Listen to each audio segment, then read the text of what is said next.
Welcome to The Point of View. This is your favorite current affairs show on television. It's on City TV. My name is Bernard Avile.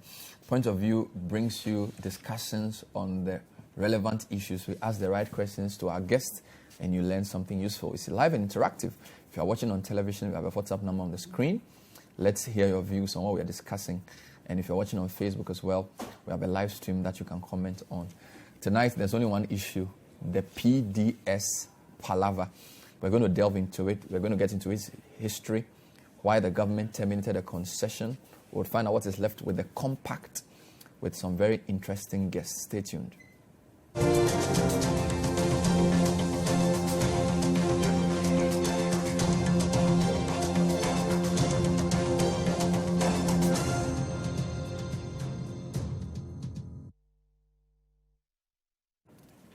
So over the weekend, the government, through the finance minister, terminated the concession that the special purpose vehicle, PDS, which comprised 2 foreign companies and 3 local partners, was managing. That effectively means that the arrangement, which was to bring efficiency into the operations of ECG, is no longer on. But where does that leave the government support agreement and the compact? It's something we'll try and unravel tonight on The Point of View for you. What I'm going to do first is to take you into a quick history of where we've come from with a report put together by Caleb Kuda. Then I'll introduce my guests, who are 3 people deeply steeped in the energy sector. The journey to get a private sector player to manage the affairs of Ghana's electricity distribution started after Ghana won the Millennium Challenge Compact. Ghana signed the Power Compact with the United States of America, acting through the Millennium Challenge Corporation, an independent United States government agency, on August 5, 2014. The sum of the entire contract was $498.2 million. Under the Power Compact, 6 projects were supposed to have been implemented to address the root causes of the unavailability and unreliability of power supply in Ghana. The largest of them was the ECG Financial and Operational Turnaround Project, which is estimated at $339.6 million. The PDS officially took over services from the Electricity Company of Ghana in March 2019 after Meralco Consortium, a major shareholder in PDS, won the bid to run the power service. The 20-year single concession was expected to turn around the operations of ECG to make it profitable. It was also supposed to improve access to electricity while cutting down wastage in the system, as well as blocking all leakages that drained finances of ECG. In spite of the takeover, ECG still existed as a company, although not in the capacity of a power distributor in Ghana. ECG began to operate as a reasonable asset owner, bulk energy trader, managing and monitoring the concessionaire, providing training and skills development for the energy sector. In accordance to Government of Ghana directives, 6,400 staff of ECG were transferred from ECG to PDS on the same conditions of service that they were enjoying with the parent company, ECG. The remaining 112 staff stayed with ECG. Many Ghanaians who expected the operations of PDS to be smoother than that of its predecessor, ECG, were left unimpressed. Soon after the takeover, PDS was faced with an avalanche of challenges, including frequent power cuts and a huge debt to independent power producers. In July, the Chamber of Independent Power Producers, Distributors and Bulk Consumers issued a 7-day ultimatum over $600 million owed it by the government. It threatened to cut the supply of power to PDS if the amount was not paid. PDS later said that ECG was responsible for the payment. Days later, the ECG confirmed receipt of 200 million Ghana cedis from PDS, which it said it had paid to the IPPs to defray part of the debt. On the 30th of July this year, government, through the Information Minister Kojo Opong Nkrumah, announced that it was suspending the PDS ECG deal. Mr. Oponkuma said PDS had perpetrated fraud and failed to meet some obligations in the deal. He added that the government discovered some breaches in the company's obligation in the provision of payment securities. In the wake of the suspension, government dispatched a team to Qatar for further information on PDS. The 5-member committee was to verify the $12.2 million demanded guarantee posted by PDS. The full-scale inquiry into the detected breaches has commenced and is expected to be completed within 30 days. The team conducting the inquiry comprises insurance investigation experts, officials of the Energy and Finance Ministries, and officials of the ECG and MEDA as well. The inquiry will determine the nature of the breach and advise on the suggested next steps. By Tuesday, the team is expected in Doha, Qatar, as part of this inquiry. All interested parties are cooperating with the inquiry at this stage. It turned out that the Qatari insurance firm Al-Qut did not issue a valid guarantee on behalf of PDS. The committee also found out that an insurance officer had supposedly forged the signature of the Chief General Insurance Officer at Al-Qut. The opposition NDC last week accused the government of ceding 30% shares in PDS to a new company, Meridian Power Ventures Limited. The government has since dismissed the claims. The cancellation of the deal concludes the investigations carried out by the government. So that was Caleb Kude's report. So far I have in studio two people, Richard Nyama, who founded a coalition that kicked against the concession agreement ab initio. Richard is on the show. Great to have you, Richard. Good evening. Thanks for having me. Honorable Edward Bawa is also a member of Parliament for the Bongo constituency. He's a member of the Energy and Mines Committee. He worked at the Energy Ministry in his previous life. Great to have you on the show, Mr. Bawa. Thanks for having me. We're expecting government representative Nana Damoah to join us shortly. Let me take you on a quick time journey on this PDS saga. So the key dates, April 2014, was when we signed the original deal. If you look on your screen, it's actually August the 5th. August the 5th. And this was Setekwe, the finance minister, with the Millennium Challenge Corporation. That's followed by August 30. And this was where the request for proposals issued to 6 shortlisted entities, out of which one was selected. Then the next key date was January 2017. Initially, the deal was to have a Ghanaian company with maximum 20% shareholding, but it was moved to 50. And by July 24, Parliament approved the concession. This is 2018 now. One of the significant days was 1st March 2019. If you read the finance minister's letter, a few things happened in the last days of February 2019.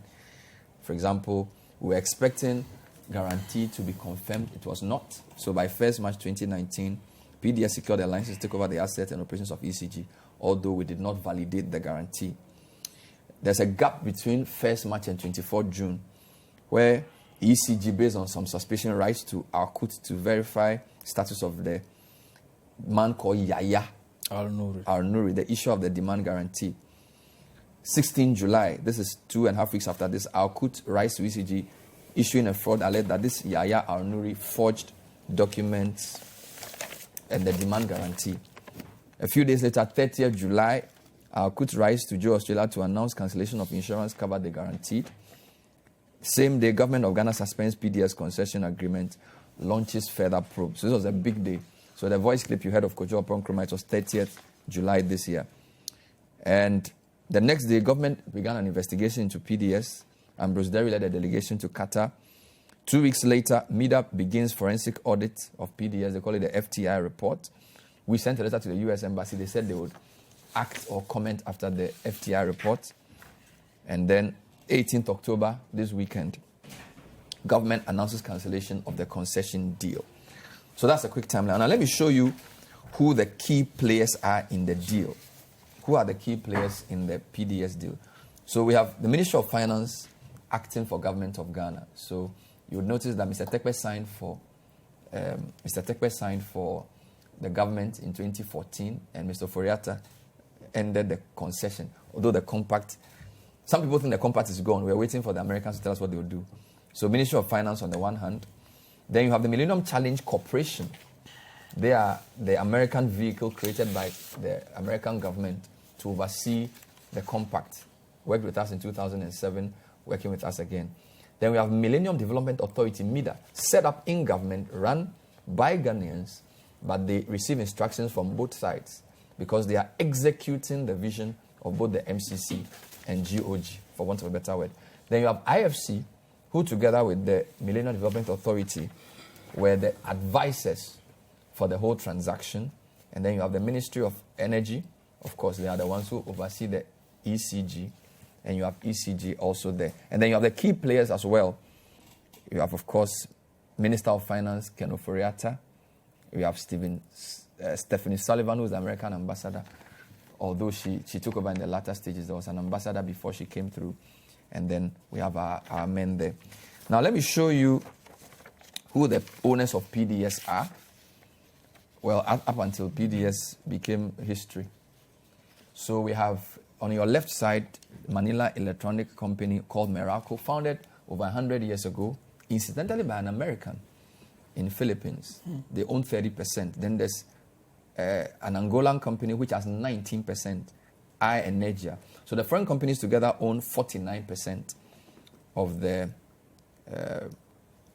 special purpose vehicle created. And on the right side, you have the Ghanaian companies, the local companies. From the top, TG Energy Solutions, they're the lead local consortium sponsor. And I think that's where Mr. Yinsu comes in. Santa Baron Ventures, this is the man who is Zoom Lion's man, 13%. GTS Engineering, 10%. TBK Ghana, 10%, local companies. So my guys, I wanted to put up the key players. Also put up for me the PDS demand guarantee, the main parties. So we just clarify all of that before we get into the discussion. PDS demand guarantee, the main parties. So we have, of course, Carl Banker, the financial advisors. Financial advisors for PDS who facilitated the insurance cover. We have Danwell Insurance Company. We have Joe Australia. We have Alkut and Yaya Alnuri. I'll put those things up for you when I come. Nana Damoah, welcome to the show. Thank you, boss. So you are a very busy man. You are the main person talking for government. The finance minister issued a 9-page statement. I don't think I want to bore viewers by going through all the 9 pages. But I think the key point he's making is that, or he's making is what? Let me start with the question. What's the key point finance minister is making in this letter? I would have preferred your summary since. No, I mean, it's a long letter. I don't know if I'll have the time to show it. Essentially saying that space. Following meetings between the president and the CEO of MCC, there is a certain understanding that the concession would be discontinued and a concession restored, but the compact will be maintained. The Americans sent us a letter which didn't seem to agree with the meeting the president had with Mr. King Cross. And on the basis of that letter, the government felt that they were being railroaded into something they didn't want to do. So they are cancelling the concession, and they are going to come up with a roadmap to bring back a private sector partner. So this is what the finance minister is saying. And I just wanted you to clarify a couple of things for us. I'm listening. So is the compact still on? Good evening to you, Bernard. Good evening to your viewers as well. I think that the letter is very self-explanatory in terms of the question that you're asking me. Ghana, unfortunately, does not have the unilateral rights to be able to make some declarations, as it were. But Ghana has stated in clear terms that we are no longer interested in the PDS concession. However, due to the fact that we still have an interest in maintaining the concession and the compact, we are interested also in working with the MCC to find a roadmap, a successful roadmap that both parties are committed to, that will lead to a successful replacement before the deadline for termination. So essentially, you are. But is the compact still on? Government has communicated its decision to terminate the concession. Yes, but the compact, as per the letter that we have, is still on. Because from the finance minister's letter, he essentially said the U.S. government through MCC was saying that if by the 18th of October, the action steps were not taken, specific action steps were not taken, it would lead to a de-obligation letter, which would effectively end the compact.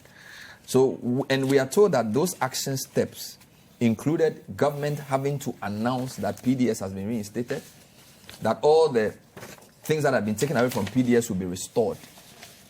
So, in a sense, the compact is over. Well, see, the critical thing for all of us to keep in mind is that government has taken a decision. The decision may come with punitive measures if the Americans do not agree with us on the decision points that we have made. However, what is of essence here is that government has made up its own mind that for us, this is our objective. These are the reasons why we have taken this decision.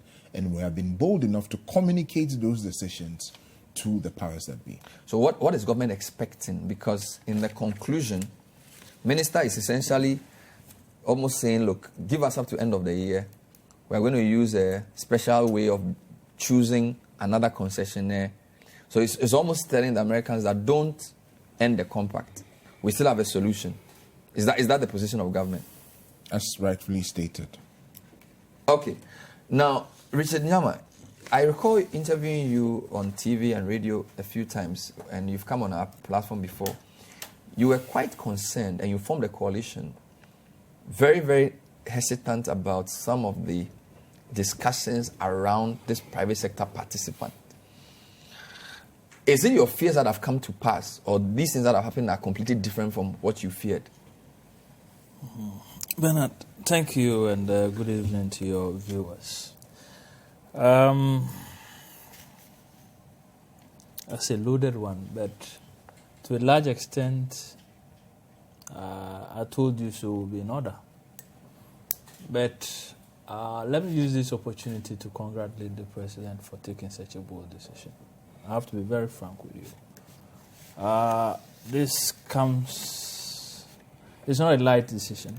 For me, I see it like a David versus Goliath fight. And I think the NDC should be minded by what they are saying. The national interest in the end should be paramount, because this decision would come with some consequences in the end, and we'll have to be ready for it. But, Bernard, from the word go, we smelt a rat in the whole deal, and we sought to put it out there. Somehow, like it's in the nature of Ghanaians, we were virtually sidestepped. We put out the facts as they were, but the government then turned a blind eye to it. And incidentally, ironically, today, they are the same people crying foul over the same issues. What were your issues? What were your concerns? Now, two major fraudulent issues occurred in the processes leading to this between 2014 and 2016. One had to do with IFC, and IFC has been in the middle of all of this. They are the transaction advisors. The shortlisted companies, and let me please put it out there, these companies that have been shortlisted, including Miracle, date back to the NDC period. IFC had an interest in 5 of them. They were directly either on the board or financing them or had shares in the companies. And yet the same IFC in the end shortlisted these companies, and I was advising government to choose from amongst them. We found that to be curious, because if you are the transaction advisor and you are bringing your own partners and advising government to choose them, you are tying the government's hand behind its back. And so we thought something needed to be done. Apparently, IFC actually noticed the conflict of interest in this situation. So what do? They put pen to paper and write a memo to government in 2016. Our government actually adopts this memo from IFC verbatim. Yes, at the cabinet level. Saying what? The memo said what? Correcting the conflict of interest situation and how to deal with the conflict so that at the end of the day, it doesn't look like a conflict. So they were actually in cahoots and advising government how to cover up. And our government accepted that. And we thought that was... When was this? This was in 2016. We thought that was incorrigible. That was insulting. And so this needed to be brought up.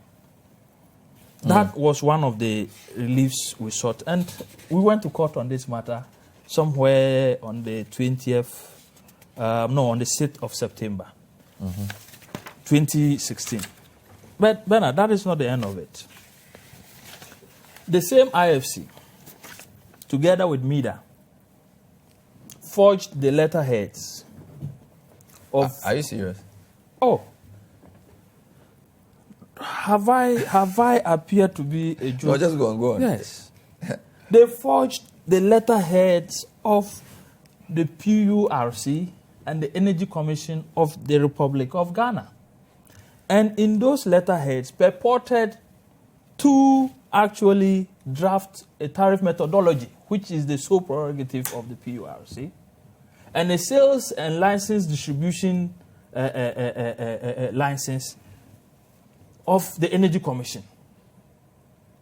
This was done... When was this? 29th of April for PURC, 21st of April for Energy Commission. Which year? 2016. So what happens? On the 6th of May, the executive secretaries for both institutions officially write to MIDA, telling them to withdraw this and that they are not aware of this. They didn't do this. And it's a forgery. And who did they send it to? They addressed it to the head of MIDA then, engineer... No, I'm saying who did MIDA and IFC in this forged, you call it, who did they present that tariff to? It was presented to government, to the people of Ghana. They wrote, you see, PURC has that right to do tariff methodology in this country. So when they publish anything in the name of PURC, they are purporting to act as PURC. And they do not have that mandate. They did that for PURC and did that for the Energy Commission. Wow. In 2016, 6th May, the two institutions officially write saying that we are asking you to withdraw this, we are not part of it. So we put these two together, that and the IFC memo to cabinet, put up a writ. We went to court, led by Saka Salia, who is a member of the coalition. And today the NDC is sitting here. And what was the ruling? What was the ruling? Yes. When we are bringing matters of fraud and notifying you, government, of what is going on, the Attorney General goes and fights us Ghanaians who are bringing this to their notice. If you are not part of this, you will not contest it. They came and said we did not have capacity because we are not workers of ECG and we cannot show directly how this affects us. So fast forward, MPP comes to office. Yes. And the first thing they do is they say they want the concessionaire to be majority Ghanaian owned.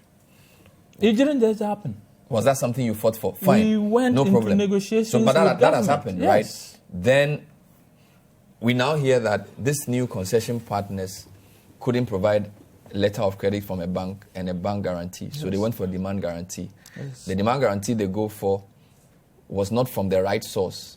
Yes. Now They forged it. Who forged it? PDS. So the consortium partners who won, but we are told that Meralco even won this by default because when the government varied the thing from 20 to 50%, the French were no longer interested. BCX was disqualified. Yes. for BXC, forgive me. So Meralco, it seems, won this by default.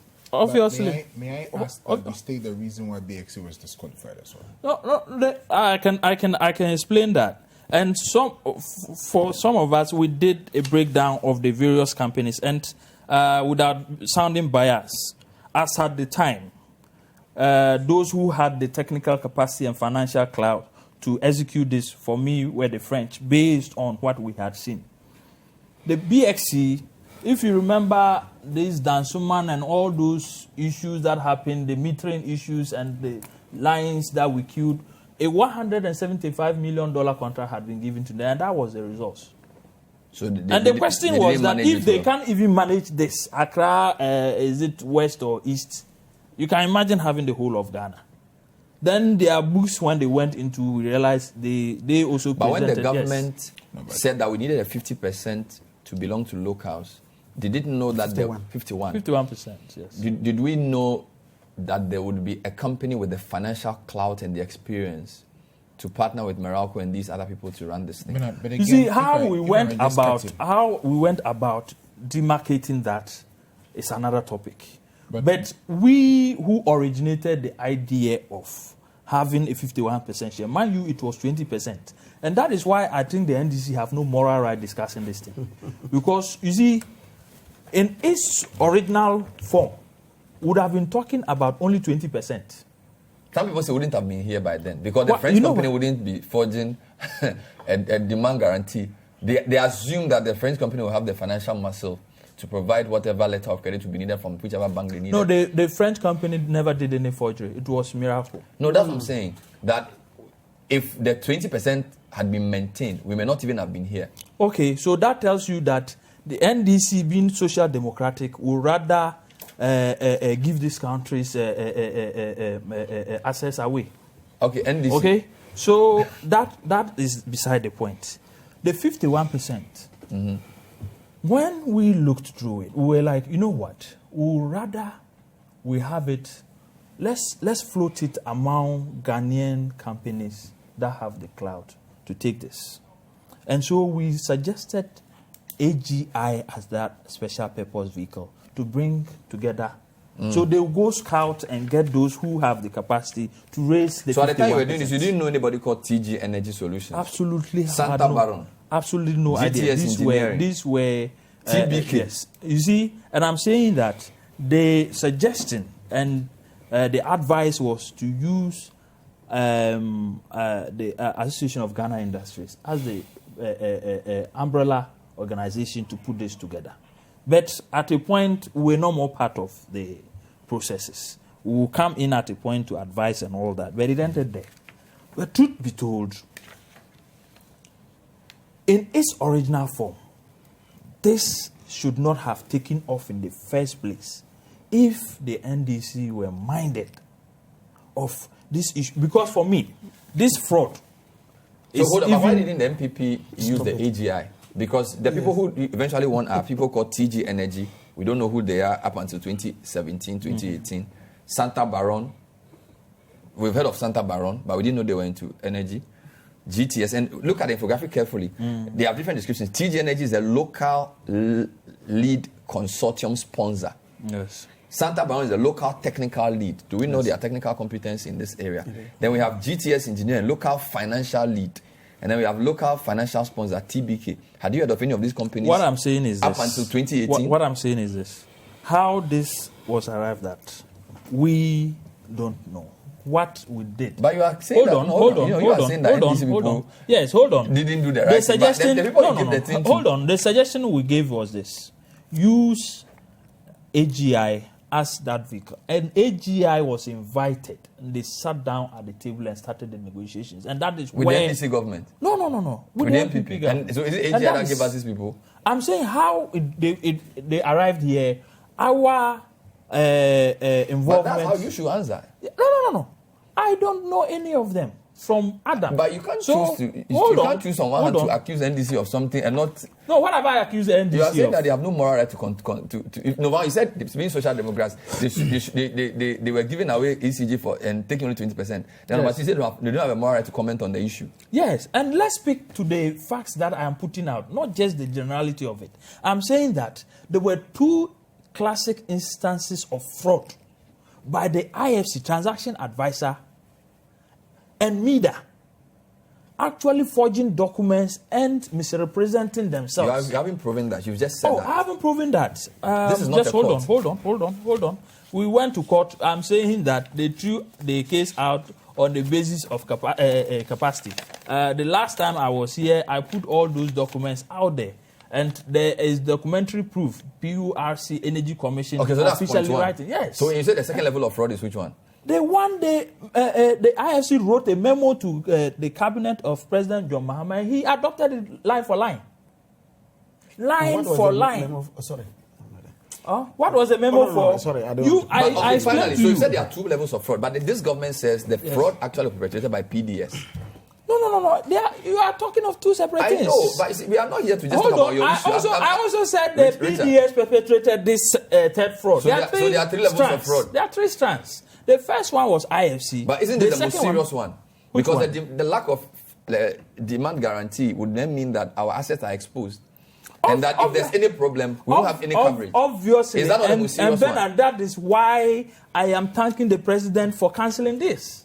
Because, look, we were forced into entering some concession that under normal circumstances we shouldn't have entered. So if you get into it and realize that this thing... But isn't it the same person? Aren't it the people who chose this TG Energy Santa Baron people who later became PDS? So why... So aren't they the ones who brought the... I would rather side on the side of caution. The president looks at it and says that the tangent this thing is going, I don't like it. I'll rather pull it off. Okay, I'll take a break. When I come back, NDC will speak. Edward Bawa is a former worker in the Energy Ministry, is now a member of the Mines and Energy Committee of Parliament. This is the point of view. Send us your comments. We are trying to understand this PDS Palava. We haven't even started. Stay with us.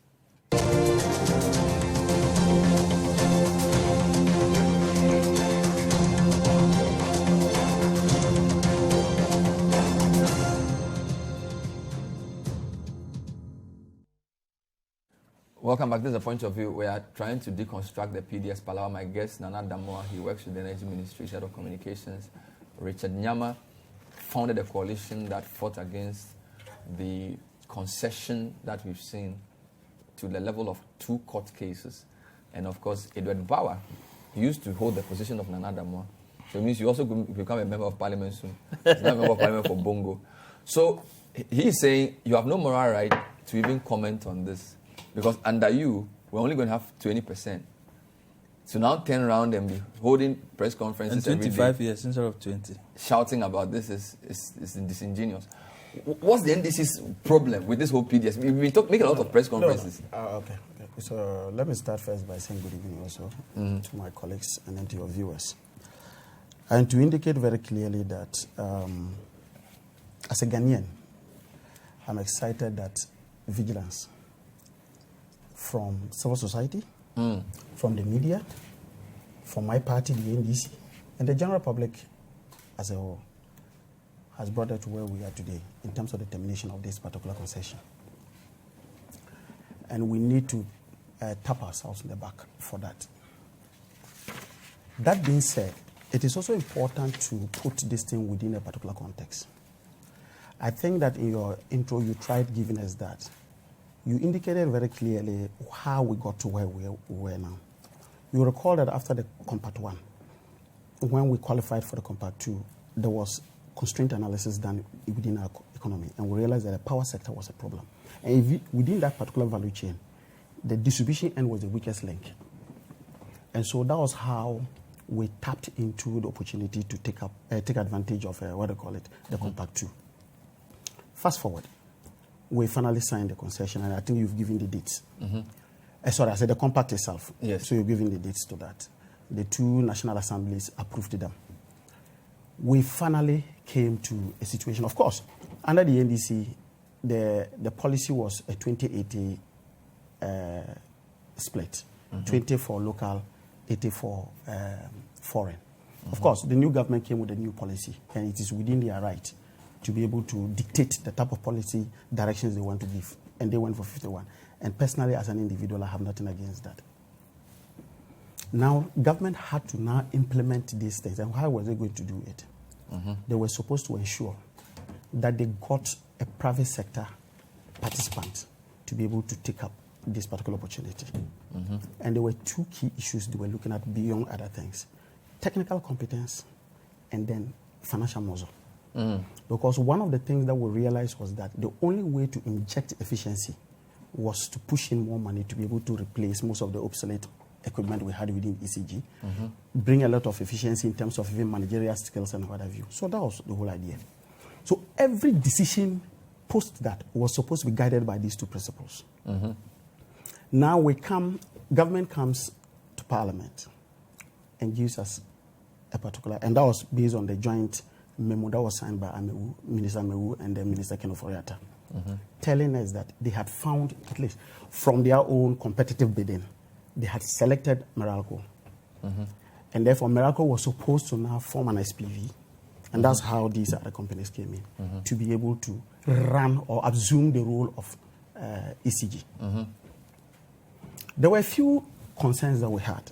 And I still recall that, and Bernard, if we take PDS, after PDS, the media must always insist on the type of agreements they bring to Parliament and how fast we go around it. I'll tell you here that PDS, we never took more than 3 hours to finish. Less than it was just. Please put up the timeline again so I can look at something. You didn't spend more than 3 hours on PDS? No, yes, more than PDS. And I'm telling you, and I'll tell you the truth. And it was one of the challenges. What do you mean? What was the size of the document? You've seen the document. If you look at the BSA. This one, yeah. If you look so what date is this? 2014 July? Yes. 24 July 2018. Yeah. 24 July 2018. This is item 1, 2, 3, 4. You spent less than 3 hours. Yes. And what did you do about it then? No, why? Can I just make my point? Yes, go ahead. Why didn't and you see, 3 hours? That is how we must always ensure that the too much partisanship in Parliament at the expense of national interests must be taken a second look at. When the concession was brought and they referred it to the committee, the Joint Committee of Finance and then Mines and Energy, they came. There were critical issues we raised. We first said we wanted to convince ourselves of the partners that they had, because they had, in the memo, they had stated the companies that were going to come. So we wanted to see, for example, if you look at Santa Baron, if you look at GTS and other things, what was their track record as players within the sector, within the power sector. Basically, you realize that there were no satisfactory answers being given to us. But of course, at that same time, they were insisting on Parliament approving this thing because time was against us. And if you recall, PDS was brought at just the time when we were just about rising, if you recall. And of course, sometimes it's government strategy to make sure that these large documents, and I think you have seen the document. If you look at the BSA, you look at the lease assignment agreement, they are thick documents. They bring them at the last when you know that you are supposed to do it, and they push all these things. So the BSA is the bulk supply agreement. LAA is a lease and assignment agreement. So it's quite large. Large documents. So that was one thing. The other one had to do with the payment securities which was supposed to be a condition precedent. We wanted to certify ourselves as to whether that had been attained. We asked ECG because ECG was there. ECG said, as at the time they were not getting it. But Minister Boachajiako indicated clearly that they were sure that they were going to get it before the assets were going to be transferred on the 1st of March. Fast forward. What we got to hear was that, one, the guarantee itself had been watered down from a bank guarantee to an insurance guarantee.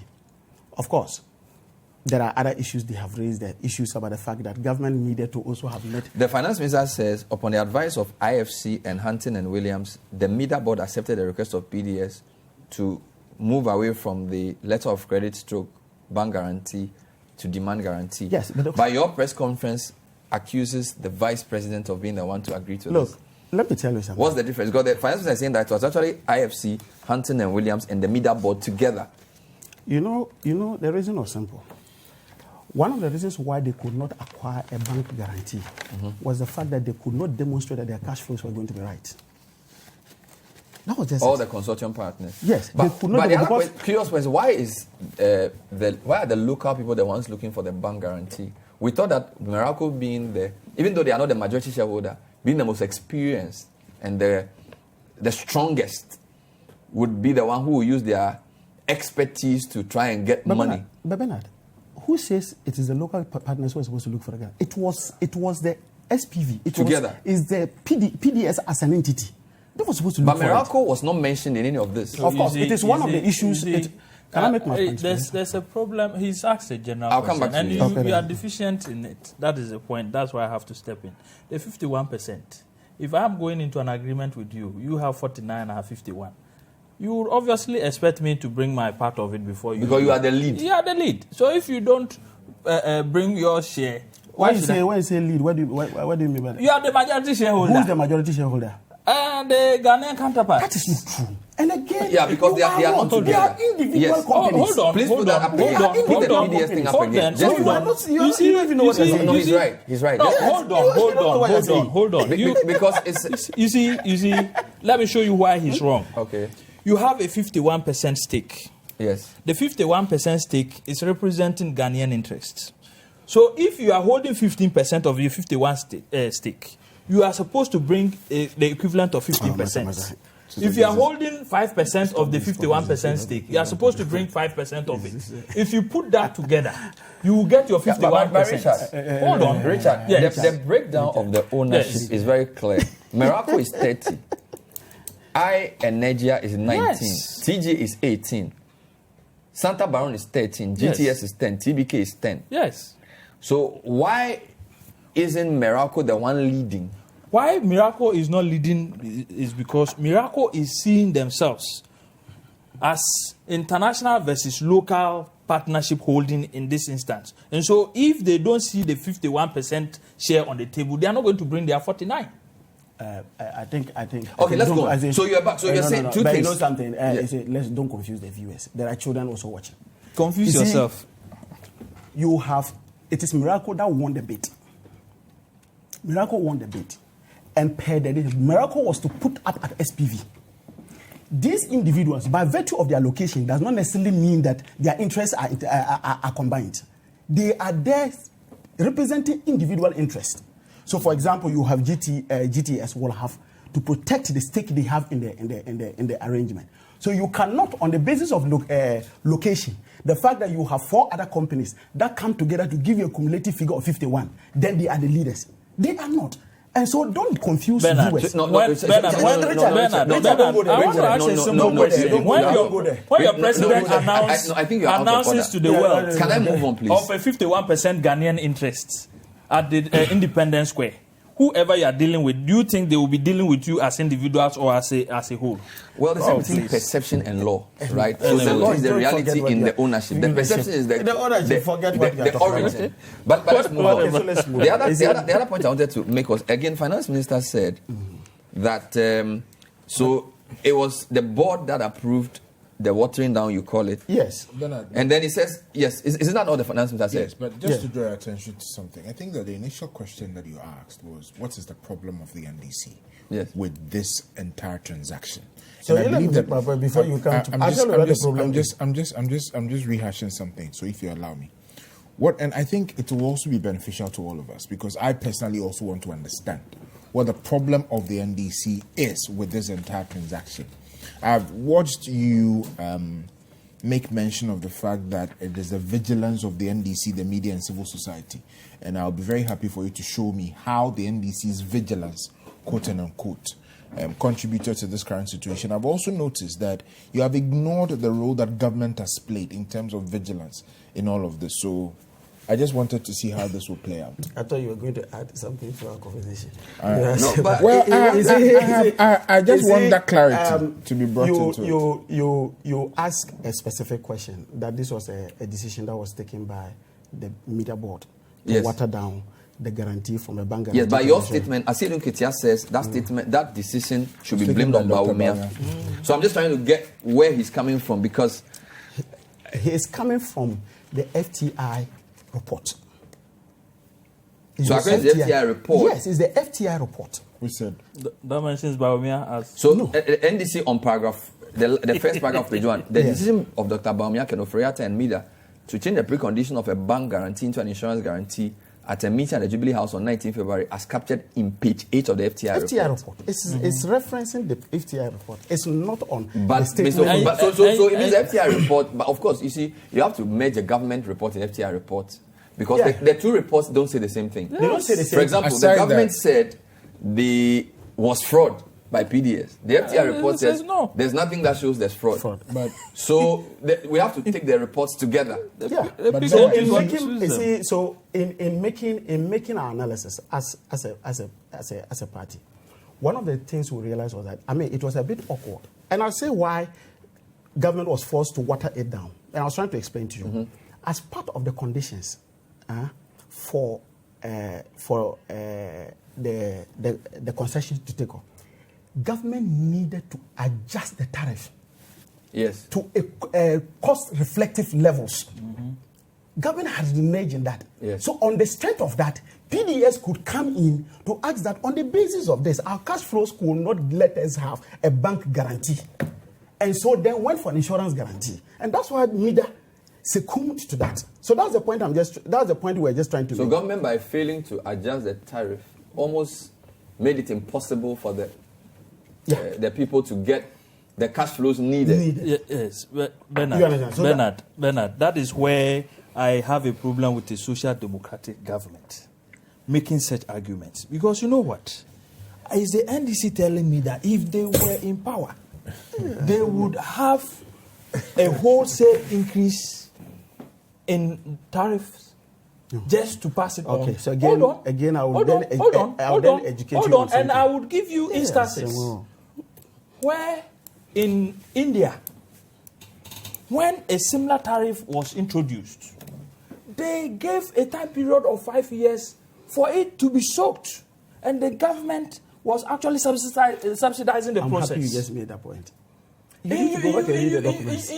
I should provide it. You guys I said, go back and read the document. I said, you are not reading. In Uganda, a similar thing happened. You don't expect a responsible government to sit down because they are giving their company to a foreign destination to manage. Just accept everything hook, line, and sinker. And I'm saying that if you were the government in place in 2017, 2018, would you have just adjusted tariffs like that? Can I make my point? So can you go back? Yes, can I make my point? Now that you have finished, make my point. So if you look at... And by the way, I need to announce that we are running till 10:30, so we have 40 minutes, so we have time. So take your time. So you see, government had, in their own arrangement, indicated that, look, we're going to do tariff plus a subsidy over a period of time. So there was supposed to be tariff plus a subsidy to at least guarantee the cash flows for PDS.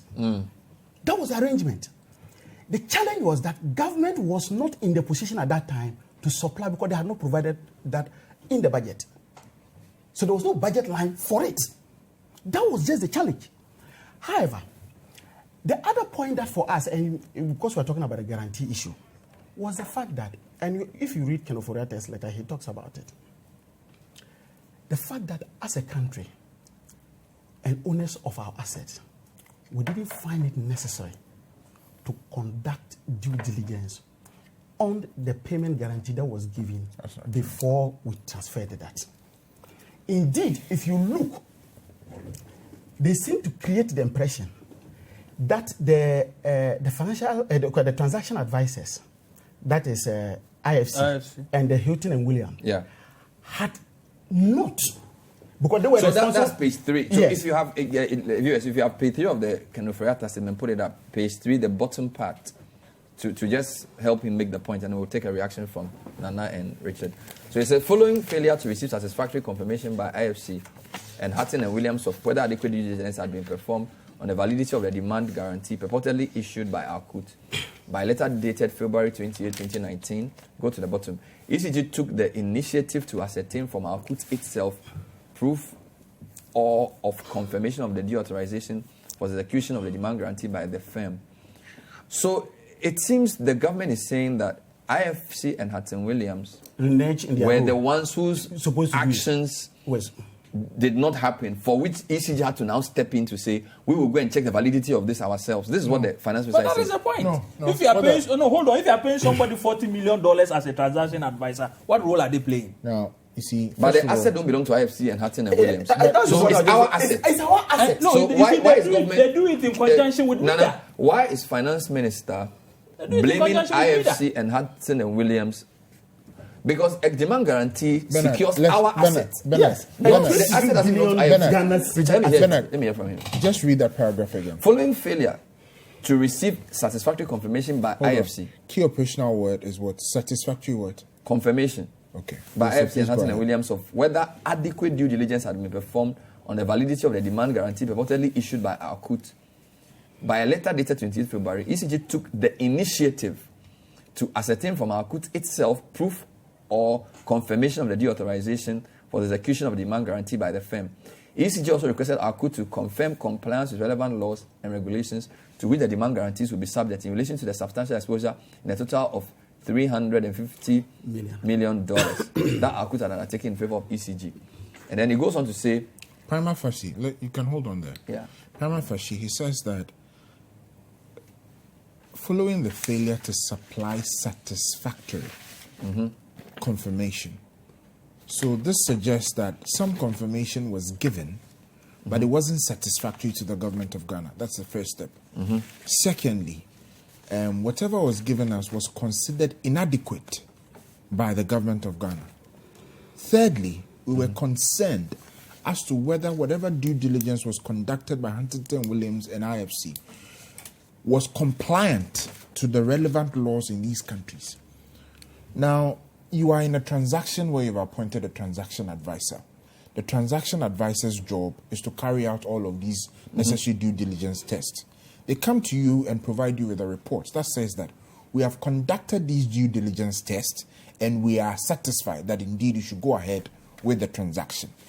Then we ask further questions that these reports that you have given us, can you give us employ a bit of legalese, further and better particulars? Upon the provision of these further and better particulars, we are not satisfied that indeed as asset holders we can go to bed understanding that the necessary, satisfactory and adequate measures have been taken.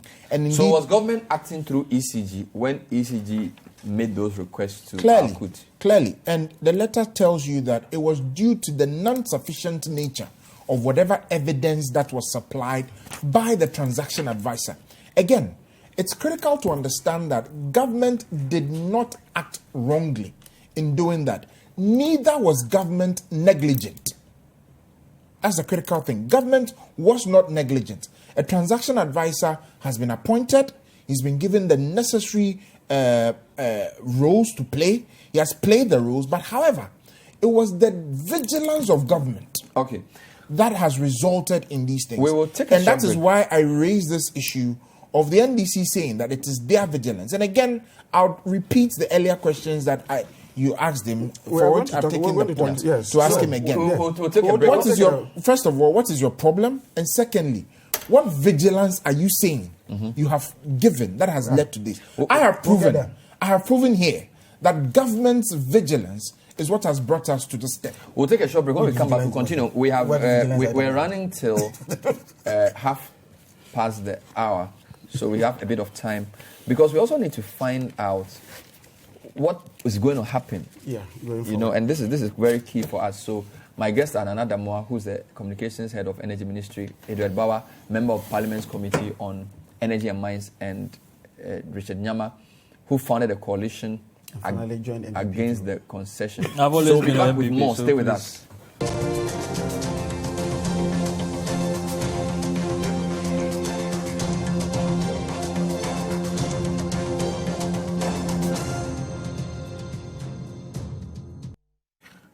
Welcome back to The Point of View, and we're trying to unravel the PDS Palava. Here are some of your comments. Good evening, Bernard. This program is really discerning to the good people of this country and should be extended for at least 30 minutes. This is from Abdul Mumin, Wuhan in Tamale. Well, we've listened to you. We're going till 1:30 the hour. Good evening, Bernard. Will government prosecute the insurance office that forged the guarantee or PDS? What are the findings of the investigation? Boating from Yao. We'll ask the government rep because the government report conclusions are very clear in terms of fraud. very different from what the FTI report said. But now this government is super incompetent with regards to this PDS deal. Government led by President Akufo-Addo said we citizens, we should be citizens and not spectators. But when you talk, they don't listen. 2020 is just around the corner. This is from Prince Kibi Odumase. Bernard, I'm beginning to think that our politicians have nothing to offer to us as Ghanaians than selling our integrity and our future. But it's my prayer that they repent now. Otherwise, they'll be blessed with hellfire. This is coming from Chief Nanji Ingaru. Good evening, Bernard. The MPP government has debacled the country, and this needs stakeholders' consultation to address the issue. Nana was on Metro with John Jinapo, and he was strongly defending this PDS deal. Today, I see he's calm because he has nothing to say. All I say is congratulate Mr. President. All he's saying is congratulating the President for taking such a bold decision. God bless our homeland, Ghana. Foster in Jawenya. I'm not sure if I get this comment. Okay. Walanyu Nakwecha says terminating a controversial agreement between Ghana and PDS is appreciable and laying to rest Ghana politics. NDC should be guided not to take credit for the cancellation. All right. There's a question you haven't answered, NDC. Yeah. Under you, this would have been 25 years, and we would have had only 20% local participation. Plus, workers could be sacked after 5 years. That we are not sure. Yeah, we are clear on the 25 years and the 20%. The president deciding that this should be, because ECG being a strategic asset, you can't give it to foreigners. Because, imagine if foreigners control your power distribution, they can put off the light on election night. That's it. So, to the decision by the president to say a Ghanaian company should majority shareholding is very credible. And NDC should have not even credited him for this. It's the first and foremost. You say, Bernard, you need to put, when you use the tenure of the concession that was proposed under the NDC, you must add, there's a vital part of the information you are not giving. Mm-hmm. If you look at that particular concession, it says that after 10 years, the concession was subject to review based on performance. This is 5 years, every 5 years now. No, I'm coming. I'm saying this very current one, it's every 5 years. After every 5 years? Every 5 years, this current one. So yours was even worse. No, I want him to address the point. Can I make my point? Please go ahead, sir. Can I make my thank you very much. So for at 10 years, there was going to be an evaluation as to whether you have performed or not, and to either continue or to discontinue. That's the first aspect. Mm-hmm. If you look at the current concession talks about 20 years. But in terms of monitoring reports are supposed to be 5 years intervals. They're two different things. It doesn't say that within 5 years you can terminate it. It says that every 5 years you need, based on their monitoring and evaluation issues, reports that you're supposed to get. So and that is why, and I'm coming. And it's interesting to know, call ECG and ask. They will tell you that they were supposed to sign an agreement between ECG and PDS in terms of monitoring, which PDS did not do, and it was supposed to be one of the conditions before they take over. Because I'm sorry, he's misinforming the public. The lease and assignment agreement answers this question, please. He's misinforming the public. No, what does he say? ECG under the lease and assignment agreement, okay, as part of its work, is supposed to access the performances, and in actual fact, we made sure that a KPI was introduced that every single year, forensic analysis of ECG's assets will be done, based on which ECG would advise government. So what you are saying, you are misinforming the public. Now, please. Look, it is important to state this, that ECG had proposed KPIs for PDS to do. But before I can come and say, hold you to a particular performance, you need to have an agreement with me that I expect that you are supposed to deliver A, B, and C. Okay. You understand my point? That ECG, even as part of their protest, and the letter they wrote to the committee, indicated that PDS has refused to sign that. We drew Minister Boche Jako's attention to it. They said that they were going to get it done. If you speak to ECG as we speak today, that has not been done. What hasn't been done? What about the 50% issue, 51%? So the point the 50% issue I'm making was that whether it was going to be 100% to foreigners, 100% to Ghanaians, 2050, no. It does not mean that these particular, it doesn't the substance of what we are talking about here. Wow. What we are talking about here, one, has to do with lack of due diligence. Wow. Two, in terms of even the companies themselves that were involved in this, whether it was Miracle or the local component. The fact that government in its own actions and inactions tried as much as possible to make even the conditions under which these people were supposed to meet a bit softer for them. So whether it was 80%, whether it was 20%, it was 51%, it does not change the issue of fraud, because 2080 will still bring fraud if there's fraud. 100% Ghanaian, if it is still fraudulent, it's so doesn't the NDC, isn't the NDC concerned about ownership of a strategic asset like ECG? Bernard. And they say what capital is cultural. Yes. So if you have a strategic asset owned by foreign people, you are telling me that NDC doesn't think that the 50% plus one was a major. That is why, as a policy, when government decided that they were moving from 80-20 to 49-51, NDC didn't oppose it. You supported it? We supported it. NDC did not oppose it. In Parliament? In Parliament, we did not oppose that. Because at the end of the day, if we can today even get 100% shareholding, or maybe let's say, and that's why when we go to the way forward, we'll look at it. Yes. They can get 100% shareholding being totally local, and they can deliver in terms of fish. Because what the Ghanaians want is that when I enter into my room, I should have lights. Let me ask another question. Was government surprised by the pushback you got from the Americans? Because, I mean, Finance Minister is saying, we had a meeting with Mr. King Cross, we shook hands, and then we get a letter from the Mr. Kim, essentially pointing a series of actions that we did not agree in that meeting. And it seems as if government was taken by surprise how determined the Americans were for us to maintain PDS. I wouldn't say anything about whether government was surprised or not. I think what we need to understand is that it is the determination of government to drive through that very decision that we had taken, based on our understanding of what the interest of the Republic of Ghana and the interest of the people of Ghana is. In negotiations, everybody understands that things will not go, according to a strict and hard or fast rule. However, each of the parties are pursuing their own interests. So, government of Ghana was resolute that, considering the interest of the Republic of Ghana, which is its assets, and the interest of the people of the Republic of Ghana, this is the decision. Weren't you worried that the impression that local, because you said the PDS had perpetrated fraud, you didn't separate the local from the foreign, but the PDS vehicle, majority of it is local. So you've undermined your own position. You said NDC was giving only 20% to locals. Let's do 51. Now you give 51 to Ghanaians, and now you're saying this consortium couldn't produce a bank guarantee, and they produced a fake demand guarantee. So essentially, you are telling the world that the guys are not honest. This is basically what you've done. Essentially, what has also been done is, that's one way of looking at it. But essentially, what has also been done is that government has proven, first of all, that it has the capacity to be vigilant enough where a transaction advisor, as credible in court and as mighty as IFC, has gotten it wrong and advised that indeed there's nothing wrong. The government of Ghana has proved itself worthy. Banana, that look at the timeline.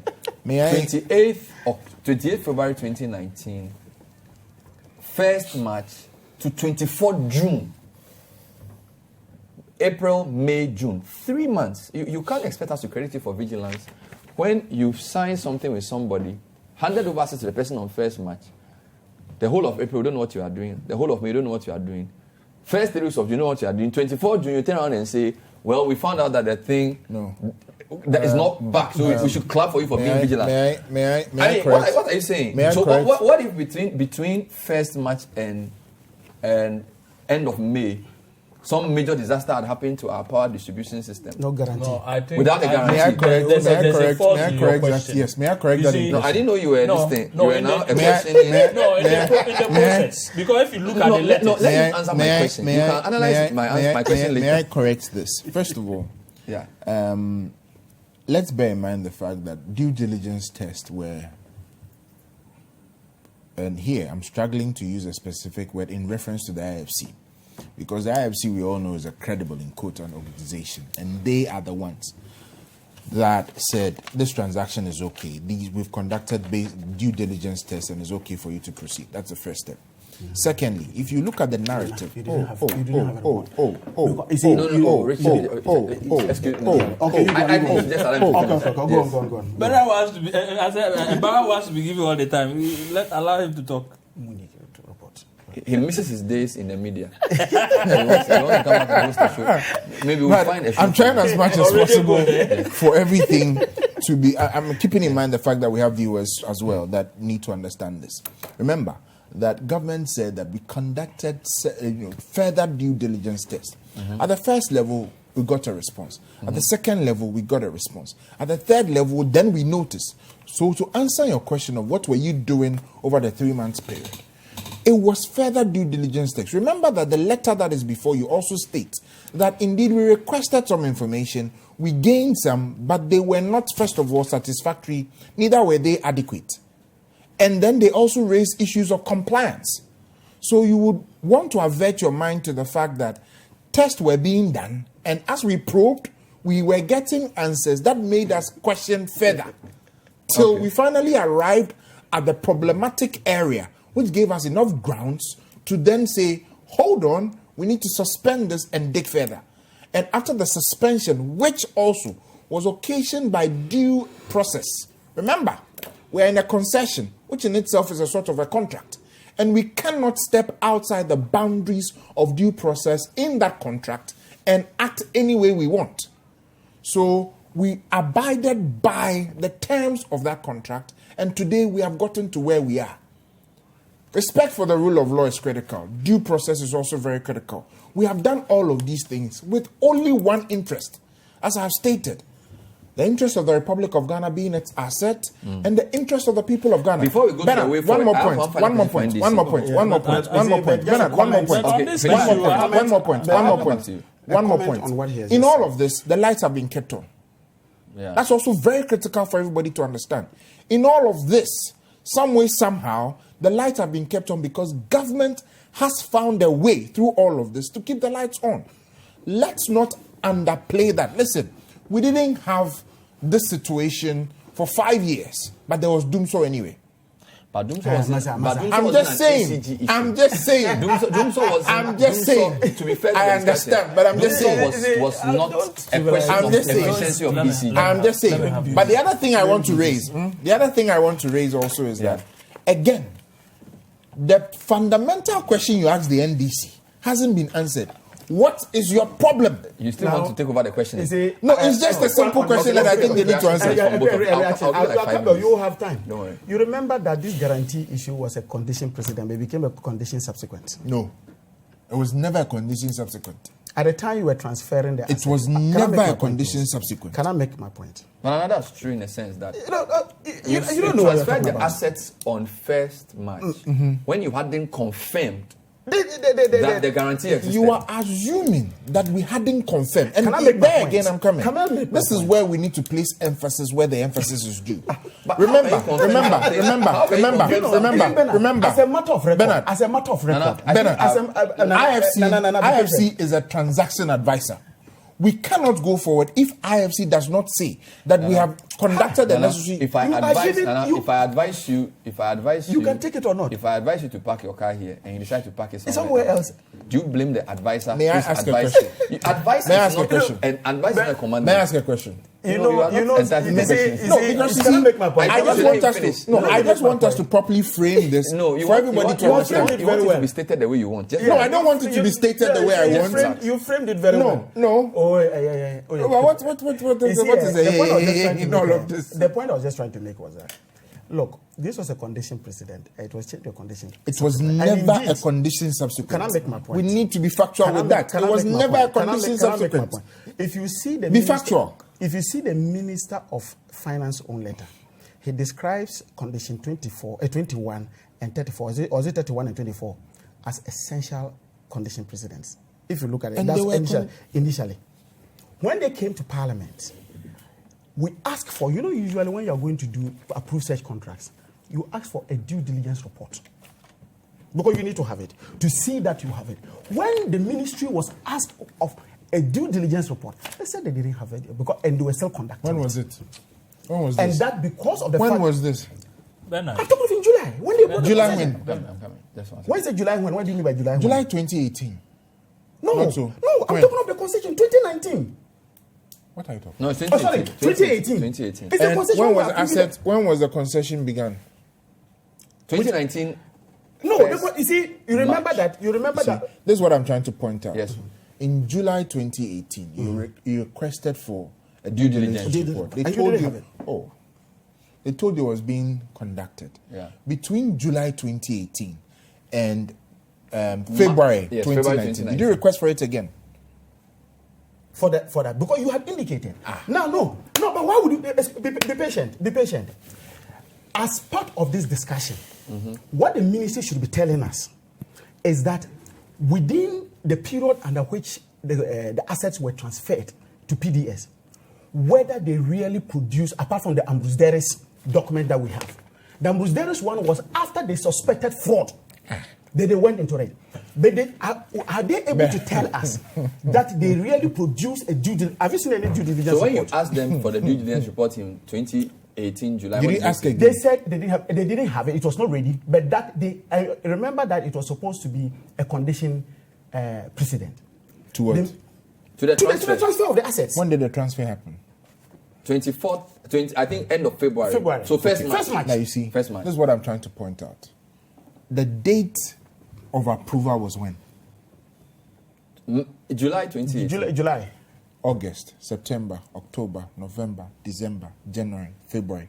Are you trying to say that in 7 months, one, due diligence could not have been conducted? Two, as a member of parliament on the Mines and Energy Committee, after you had requested for a document and you were given assurances, in 7 months you failed to request for that You document see, again. that is cheap conversation. Why And I'll is that explain to cheap? you. Bernard, I take offense to that. No, and I'll tell Bernard, you I why. take offense No, to no, that. no, no, Bernard, no, no, Bernard, tell you I why. take No, offense. and I'm So going you to answer the explain. question. No, but the I'm going cheap to- tag, I I'm take going to- offense to I'm that. going to explain that. This one is not mine. You answer the question. Yes, the issue is this. Government comes to you, and you deal with various branches of government with trust. Wow. Can I Today make you my- trust can this I make- government. Oh, Nana. I'm just saying, Bernard, today you can I- trust this can I- government. I think you are making the program. I hear you are you. disrupting I've the program. stopped. I've So go on. stopped. You did a government base of trust. Trust. Government comes and says that we say we need this document. Government says, look, we do not have it, but we are indicating very clearly that we are going to conduct due diligence on that. So we give you an approval on the basis of that. What we expect is that you should be able to do that. In this discussion, as we have it now, government would have told us that, look, in the course of our after the transfer of the assets, we actually did a due diligence report, and this is the report. As we speak today, there's nothing. Fair enough. I have one final question for I you don't before think we come that's to true. Richard. No, Bernard. 2 days Bernard, before- first of all, that's no, not true. Just hold on. Last few Okay. days before this press conference on today, Monday, Johnson Asinu Kesia held a press conference where he says that there was some clandestine meeting with Meralco's Meridian Power Ventures and that they had intercepted some letter. What was all that about? Now, you recall that when Parliament was approving the concession, the companies you listed on your screen Yes. were those we had Dealt with. dealt with. Government then allows these companies to go and form SPVs, essentially insulating themselves from future risk and liabilities. But were you aware that you're saying that Meralco formed Meridian Power Ventures in 2018 because this was June 29, 2018. After Parliament had approved it. No, June 29 was before. You approved in July. Meralco decided to participate in the PDS consortium, which was incorporated on June 29 through Meridian Power Ventures, a company registered in Hong Kong, which Meralco owns 100% of. So are you saying that the General didn't know that Meridian Power Ventures was owned by Meralco, which was the vehicle they were using for which you had to do the whole press conference? Now listen. Now listen what General's point was. We approved Meralco as a 30% shareholder of what they call it, the stake in PDS. No, that's not what happened. After doing due diligence. No, I'm just going to read No, the it's saying report. that the agreement had Meralco 30%. 30%. That's correct. Yes. Okay. That's correct. Go ahead. But this question he's not addressing. He's He's running coming. away from it. I want you to answer the question. But the yes. Then agreement after the didn't approval- have PDS. The PDS was formed after the approval was given. I know. So when you say see- that we approved see- Meralco as a 30% part of PDS, that's what I'm So saying. That's Meralco not was true. the concession. One of the lead. The concession was given to But you see, Meralco, you know something? and then PDS was formed The after. approval was this. So they decided to use Meridian Power Ventures As the shareholder. Go back again and special look. purpose Look, vehicle. the approval was for Meralco to form an SPV Yes. to manage the distribution activities. And the SPV that was established was PDS. That's the point. It is not that the approval was given. Yes, but that's fair. So if they are supposed to create a special purpose vehicle, Yes. which And has they the created- partners yes. to put up there, they Yes. would use the An SPV. the MPV as do their it. company in the special purpose vehicle, which they own 100% of. No, you see, the point I'm just trying to make, we are not, and the argument Asidu Nketia made was the fact that it was not that forming SPVs were illegal. What we indicated was that, look, you were having a situation where, one, you could not even guarantee in terms of your, what they call it, the payment guarantee that you didn't have that. Two, the actors themselves, all the actors, decided to form SPVs, insulating them from future risk. So that's a different issue. He said at the press conference, he said that these MPV guys are not known to us. They are not known to Parliament. Bernard, They were not known to Parliament, and that Because was the why. SPV was formed Bernard, After that, Bernard, they were, Bernard, they were Bernard, not known to fair Parliament, enough. and that is why he then went ahead Bernard, and made those Bernard, arguments I of this moving fair enough. pick meeting. Now, They were not known to Nyama, us. you want to react to a few things. Yes. Bernard, No, I beg you. Nana, I think Nyama should- Nana has just to a stem few. now. You Yes. see, you're supposed to be doing due diligence. It's supposed to be both ways. First and foremost, let me state that the terms and conditions of the agreement as we have, the major aspects that change are the 51% and the 20 years to 25 years to 20 years. And then we're breaking it down to a 5-year evaluation and giving them KPIs for every year. But timelines and all the others were actually agreed upon during the NDC period. They are aware that they on ABC dates, these contracts were supposed to be signed off. Now, we allowed ourselves to be held hostage by IFC using the timelines as an issue. And it dates back to the NDC through to this government, where it's like, by this time, if you go to the letters, that is it. They are giving them midnight. If by midnight ABC is not done, we are in trouble. And it's like we are panicking. My problem is that Bob Marley says we have to this whole mental slavery thing. It looks like we are caught up in it, because for me, the whole problem around ECG is a management issue. You put ECG in the right hands and right management, and we will get results. So we don't need the compact I am telling or the you, concession. it has happened. Just to be clear. Hold on, we don't need any of them. You just need a proper management contract to make ECG a very... Look, you go into their books. Before they handed over, ECG was making somewhere 120 million Ghana cedis a week. In a month, how much is that? But you look... But he had to take PDS to show us this, did it not? Because PDS had to now publish their financials, and we could see how much money was coming. So we have to be fair that if for all their wrongs, PDS showed us the liquidity that is ECG the point I am making. could That bring. if we had a proper management contract and system in place, we'll be demanding the same of ECG. But I think the argument is that you can't have the same if there's no private sector participant, because once government is fully in control, they'll influence tariffs, there'll be political things. So the way our politics works, if you have ECG running the way it's running, it's not going to produce the results you want to produce. I don't have a problem with that. So we'll give it. I'm simply saying that we can have it privately managed, by competent Ghanaians. As ECG stands, or PDS, whatever you call it. They haven't brought any person to that thing. It's still the same Ghanaians. So let's be honest. What's the way for it? Two quick things. Listen. As we sit here, we don't know what the MCC is going to say. We have to wrap up in 5 minutes. We don't know what Congress will say. Yes. It's very clear based on what government has done that they will continue the compact unless something extraordinary happens. That means we will not get tranche 2 of the funding. Yes. We will not be part of the regional compact. Which is compact 3.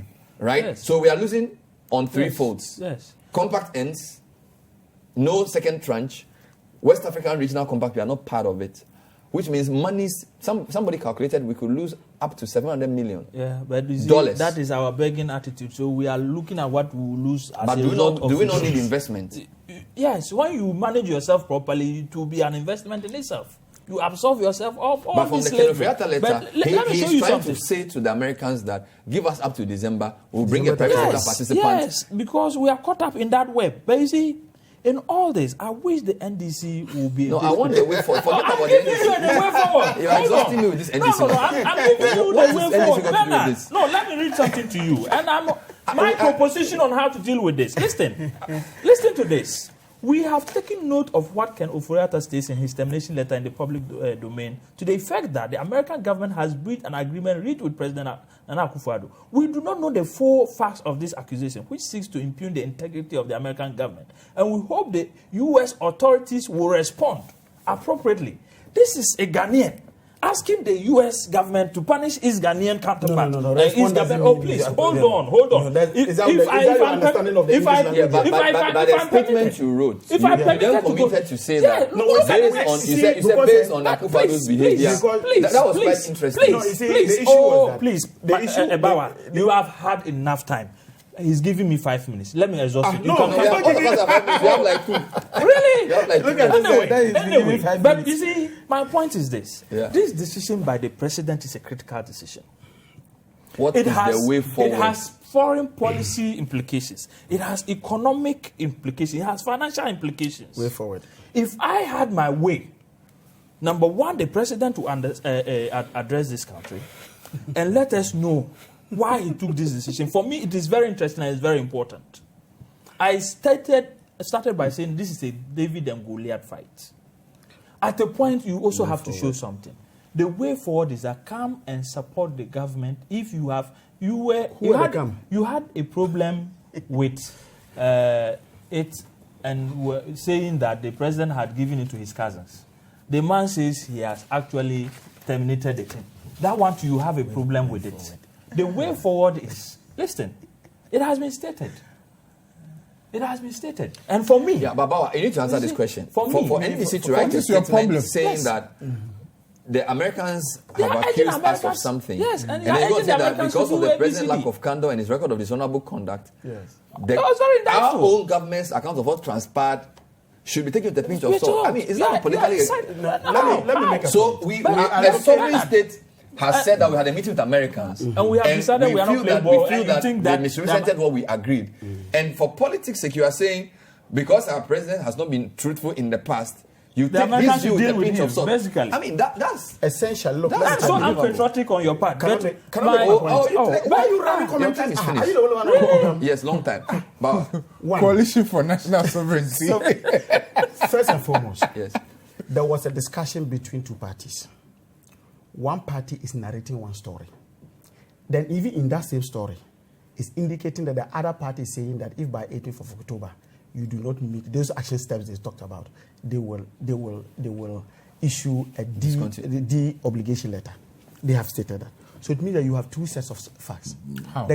Which is the other set of facts? stop that. Because the government has indicated that they had a particular understanding that, look, we will go ahead, we'll terminate this particular concession, but we'll try and make sure that we get other credible partners to take over the thing within the deadline period.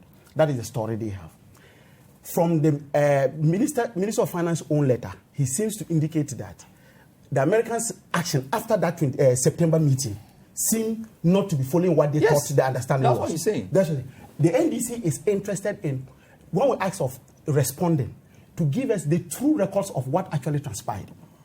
Because... But why would the American version be true? True. And the Ghanaian version not true. But in any case, the point is that we have not placed a judgment value No, you haven't. No, You what we said just did. What we just did was given that the we were looking. Yes. So the fact that I don't trust you doesn't mean that you are lying. That two different You things. say you are taking what they think. Bernard, let's assume that. Look, let's look at it. I know you are not. Let's assume that every time you speak to me, about 80% of what you are telling me is not true.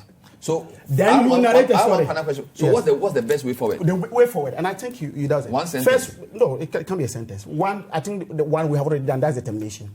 The second one is that so we must agree with conduct. The termination? Oh yeah, we called for termination long before government did that. 2, we are asking for an audit. Of what? Of the whole process. By who? Banning Americans. Banning it. We as looking a country. For what? Looking one. Let's first look at, because if you have PDS who went ahead to procure a guarantee fraudulently and had custody of not less than $1.5 billion dollar revenues over the period of time they operated, we should be able to audit that. The third point is that, look, let's let ECG go back to what we call the cash waterfall mechanism that they had, where the monies are brought. Then we see to it that we share it across the value chain. Thank you very much. That is the way. Bawa is a member of the Committee on Mines and Energy in Parliament. No, your way forward is that you want a I didn't get a bite. Richard Nyama is the convener. What's the name of your coalition, sir? COSECA. What's the name? Coalition of Stakeholders on the ECG concession. You are the only member of that group. And then Damoah is I didn't get a bite. Yes, because you're interrupting, so we couldn't have time. So besides that, you're the way forward. You know your way forward. I want to educate him on the program is over. Thank you for watching. We apologize for a lot of the interruptions, but stay with CCTV. We'll see you next time. Bye bye.